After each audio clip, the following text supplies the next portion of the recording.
அச்சச்சோ! இப்படி ஆயிருச்சே! விஜய் ரசிகர் பூரா பொலம்பி தவிக்கிறாங்க.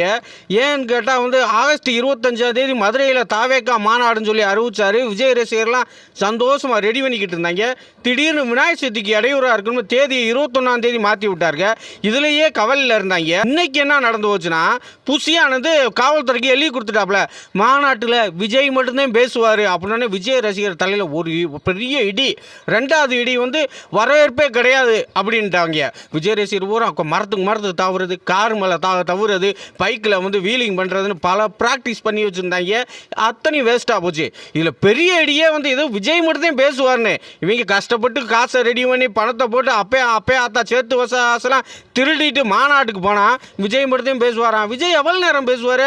ஆர்ப்பாட்டத்திலே பார்த்துட்டோம்ல, 3 நிமிஷம் தான் பேசுவார். ஏன்னா மதுரை வெயிலுக்கு பேசுறது பூரா மறந்து போகும். அது எத்தனை பக்கத்துக்கு அவர் 1 மணி நேரம் பேசலாம்னு நினச்சி ப்ரிப்பேர் பண்ணி வச்சுருந்தாலும் மறந்து போக 3 நிமிஷம் தான் பேச போகிறாரு. பாவம் விஜய் ரசிகர்கள் அதை நினச்சி அழுதுகிட்டு இருக்காங்க. தமிழை போட்டு